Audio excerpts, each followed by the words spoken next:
Well, there was no remontada for Barcelona tonight. Too little, too late. They're out of the UEFA Champions League. Congratulations to Atletico Madrid, who are now through to the semi-finals of the UEFA Champions League. And of course, the other semi-final game where we didn't expect much from Liverpool. They lost at home to Paris Saint-Germain. Ousmane Dembele has scored a brace at Anfield to give Paris Saint-Germain a 2-0 victory at Anfield. And right now, the first two semi-finalists have been confirmed in Atletico Madrid and of course Paris Saint-Germain. Welcome to another edition of Sports Hangout, where we give the latest coming from the ever busy world of sport.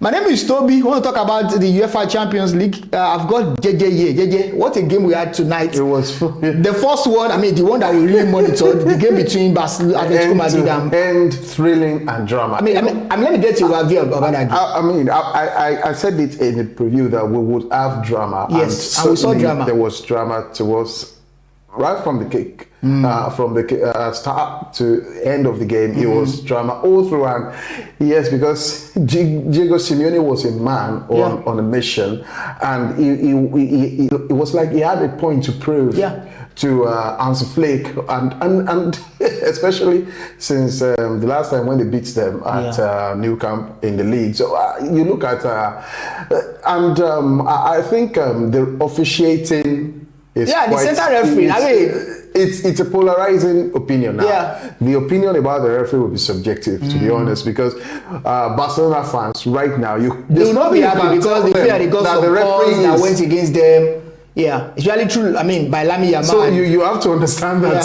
First, and the thing, the conspiracy theory here is the first leg and the second leg. Yeah. The officiating was almost the same.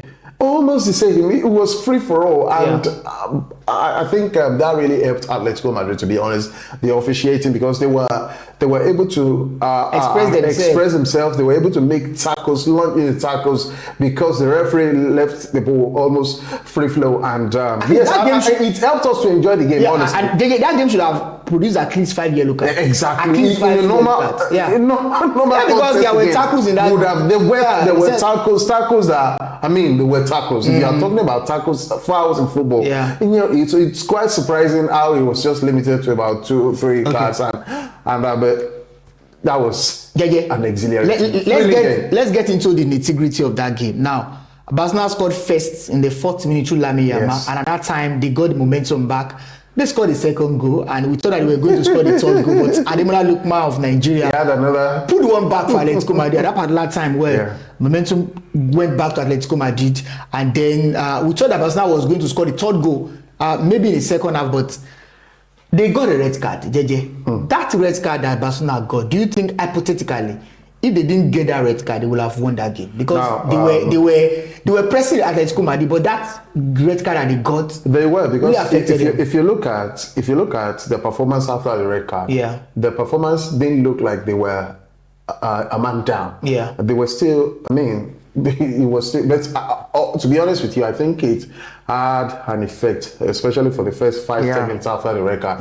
It had an effect on the team balance, and then the manager had to make substitution, bring in Araujo, and then of course, even though Araujo didn't really play centre back, it was more up front than back for them. So, but I must say that red card, we always try to destabilize team balance. That's the only thing. Psychologically, it can affect you for a couple. You got a red card in the first leg as well. Yes, and that's, I think, the thing is, certainly once you master the style of Barcelona, and then you are able to. I think they exploited the weakness. Yes, they found that weakness in first leg, and then they mastered it in second leg too. And 2 red cards over 2 legs, and it tells you something about how much preparation Atletico Madrid had made coming into this Champions League game. Now, these 3 times they've met in the quarterfinals. 3 times they've been eliminated by Atletico Madrid. That's a statement of intent. We don't care about what you want to do for us in the league.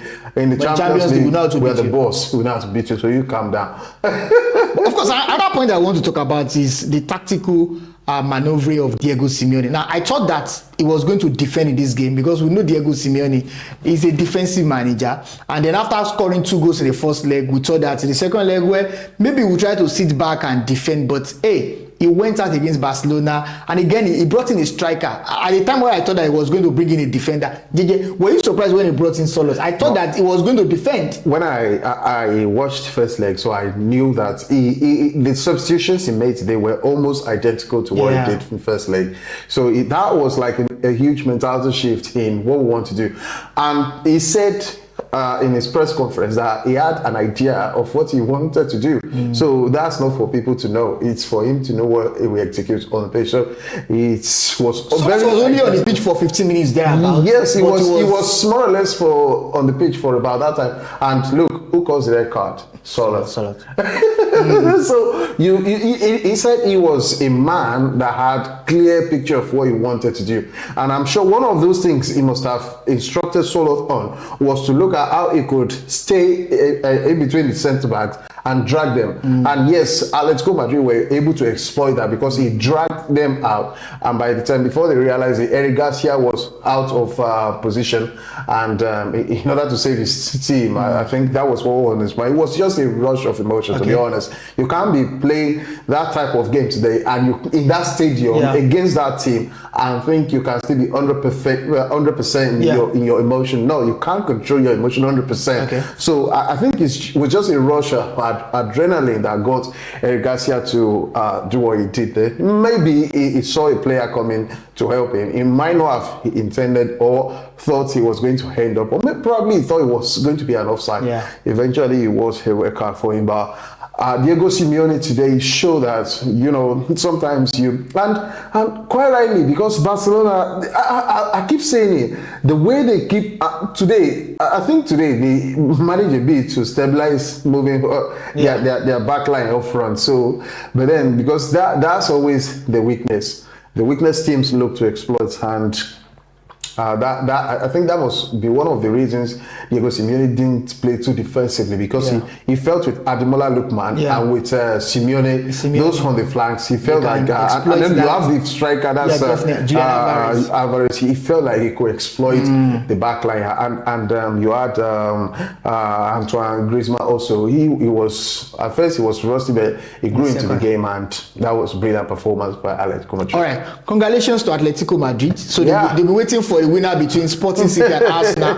I mean, they really did it. I mean, they were fantastic. They've continued their history of not losing a competition in the Champions League after winning first leg. I think since 1997. That's huge. That's huge. Yeah. Let's talk about the second semi-final. Now, this one was. Maybe we thought that Liverpool were going to come back. Some people thought that Liverpool were going to come back, but from the start of that game, it was just PSG to the end of the game. Ousmane Dembele, I mean, this guy, just like last season too, he has gotten back his groove in the second half of the season, scoring goals for Paris Saint-Germain. He scored 2 goals today, first in the 72nd minute, and with arguably the last kick of the game, he scored the second goal for Paris Saint-Germain. It was never in doubt. So Liverpool, they're out of the Champions League. Incidentally, Mohamed Salah's last Champions League game for Liverpool, because we believe in Liverpool at the end of the season. But let's take some minutes to talk about this game. Liverpool, they didn't do much to come back in this game against PSG. Yeah, it was a case of PSG just too much for them to handle, because quite rightly, I said before the game that Liverpool, there was no way back for them in this game, because PSG, it felt like, I said something about PSG players that they were well coached. They are a well-drilled, well-coached team, and when things get tough on the pitch of play, they seem to be able to coach themselves and to coach themselves out of trouble. Yes, and that was what they did today. Every tackle, every save from them was they came into where I saw it. They came into this game with the mentality that, look, we haven't won any game. The first leg, let's say we lost first leg, and we want to come here to for a remontada ourselves. So I think that was the mentality, because every last ditch tackle was hugely celebrated. Every save, it shows that this was a team on a different wavelength from style of play, even physicality. They were fitter and sharper and quicker than Liverpool's player, and mentally also.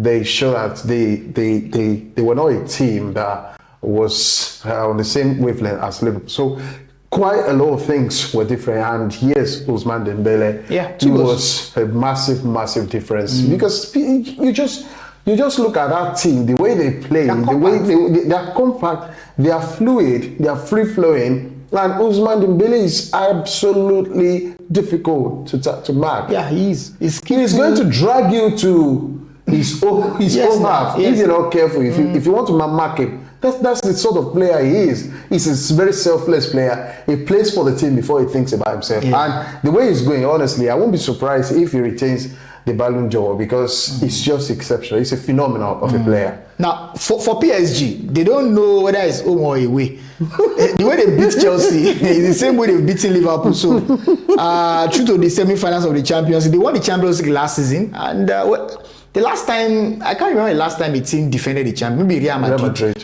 Maybe they are going to defend the title they won last season. They are getting closer right now. Look at against Chelsea, that was 8 goals. Yeah, they scored against Chelsea. This one, 4 goals against. They know how to beat English teams. Last season, it was Arsenal, Aston Villa, and Liverpool. This is Chelsea and Liverpool on the way to the final. And yes, that's incredible performance, honestly, from PSG. And Toby, I really think there's something that the French Ligue 1, the FA there's something they do for PSG. Yes. And it's quite inspiring. I think other leagues can try and take a leaf. Well, because PSG is the only club, it's the biggest club in France. Twice they've done it. They've done it twice now. Protect them. They did it second leg against Chelsea. They did it again this time around. The PSG was supposed to play. That's what the Premier League. They were supposed to play the weekend, but they decided to postpone their match so they can enough rest. That's but the Premier League, no. The Premier League, well, the TV rights. All right, so that's of course. I mean, interesting games tonight in Champions League. Congratulations to Atletico Madrid. Diego Simeone, he showed Hansi Flick today that look, I've been here for, I've been in this competition for about 15 years or so. So you are just like so my 2 boy. Uprights now, Atletico Madrid, and of course PSG to the semi-finals. Well, the 2 other semi-finals will be confirmed tomorrow. We don't know. We know if Arsenal will progress into the semi-finals, and then of course Bayern Munich and Real Madrid. So that's going to be another cracker. All right. Well, until next time that we are going to meet, I remain Toby. And I'm JJ. You see PSG, and don't forget to like, subscribe. Whether you are a Liverpool fan or a Barcelona fan right now, please. Football is just a game for you to enjoy. It's not the time to fight. Please shun violence. Say no to violence. And please like, subscribe, comment, share, post videos, content, and turn on notification bell so you can get more updates from us. Thank you. Bye.